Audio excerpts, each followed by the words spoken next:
பாருங்கள் பிள்ளைகளே, நாங்கள் இந்த செயல்பாட்டை செய்வதற்கு தேவையான பொருட்களை பார்ப்போம். நீர் பாத்திரம், கைவில்லை, தண்ணீர், பல்வேறு வகையான வித்துகளை நாங்கள் இன்று பெற்றுள்ளோம். இதை நீங்கள் பார்த்திருப்பீர்கள், இலவம் பஞ்சு. இதை வெளிப்புற இயல்புகளை நாங்கள் சற்று பார்ப்போம். நீங்கள் உங்கள் அயல் சூழலில் இதில் பெற்று பார்க்கலாம். இதன் வித்துகள் அமைந்துள்ள விதத்தை நாங்கள் பார்ப்போம். இதன் அளவு, வித்துகளின் அமைப்பு, தொகை என்பவற்றை நாங்கள் இங்கு சற்று பாருங்கள். வித்துகள் சிறிதாக இருந்தால் நாம் கைவில்லையுடைய இதனை அவதானிக்கலாம்.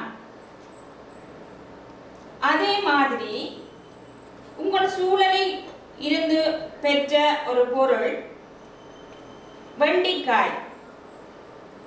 இதன் வெளிப்புற அமைப்பை நோக்குவோமானால் இதன் விளிம்புகளை பாருங்கள். இதன் விளிம்புகள் வழியே நாங்கள் இப்பொழுது இதை பிளவுபடுத்தி வைத்துள்ளோம். இதன் வித்துகள் அமைப்பை நீங்கள் சற்று நோக்குங்கள். வித்துக்கள் திறந்துள்ள விதம், நிறம், ஒழுங்கமைப்பு என்பதை நீங்கள் சற்று அவதானியுங்கள். அதே மாதிரி நாங்கள் இங்கு கொண்டு வந்துள்ள பல்வேறு வகையான வித்துக்களை சற்று நோக்குவோம். வித்துகள் தொடர்பாக நீங்கள் நிறைய விடயங்கள் அறிந்திருப்பீர்கள்.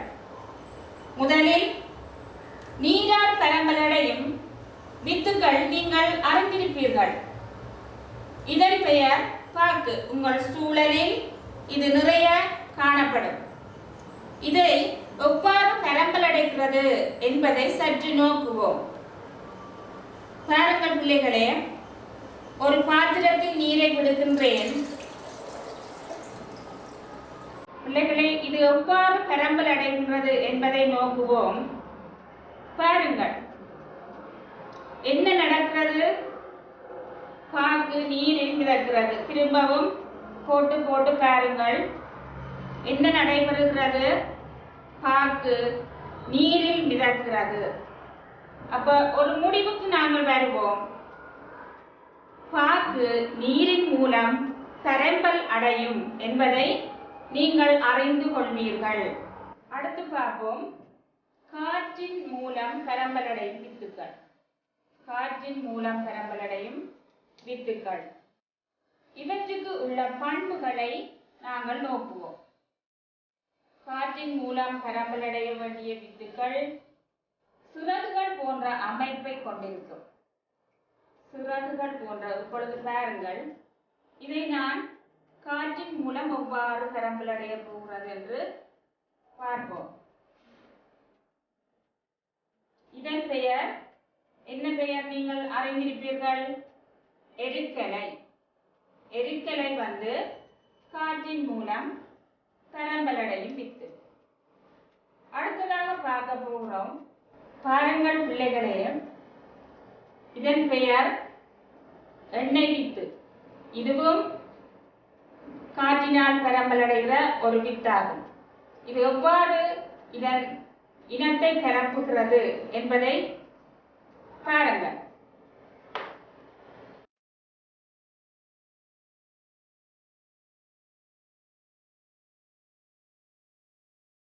அடுத்ததாக பார்ப்போம்,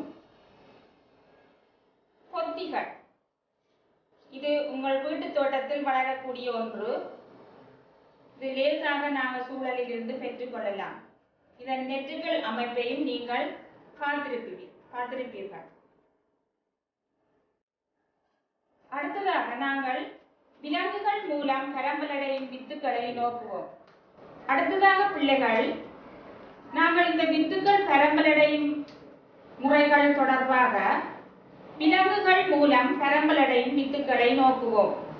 இதை பாருங்கள், இதுவும் உங்கள் சூழலில் இருந்து பெறக்கூடிய ஒன்று. இது பறவைகள் எடுத்து செல்லும். கூடுதலாக பறவைகள், வௌவால் இப்பழத்தை காவி சென்று இதன் இனத்தை பரப்புகிறது. அடுத்ததாக நாங்கள் பார்க்க போறது வெடித்து பரம்பலடையும் வித்து. இதை பார்த்திருக்கிறீங்களா? ஓ, உங்களோட சூழலிலிருந்து பார்த்திருப்பீர்கள். இதன் பெயர் மஞ்சாடி. பாருங்க, இது எப்படி அமைப்பை கொண்டதாக காணப்படுகிறது என்று. இதுக்குள்ள வித்து காணப்படுகிறது. அப்ப நீங்கள் இது பெறக்கூடிய வழிமுறைகளை எங்க பெற்றுக்கொள்ளலாம் என்பதை நீங்கள் அறிந்து கொள்வீர்கள்.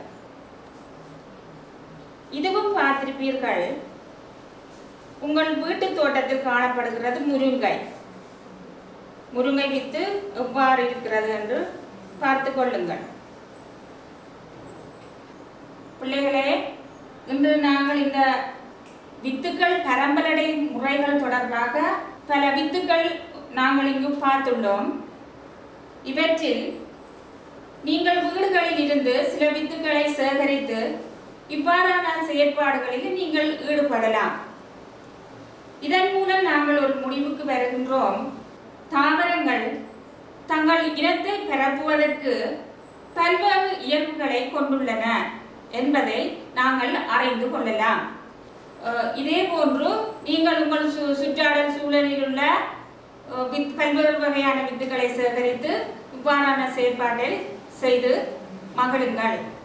மற்றொரு செயற்பாட்டில் சந்திக்கும் வரை உங்களிடமிருந்து விடைபெற்றுக் கொள்கிறேன். நன்றி, வணக்கம்.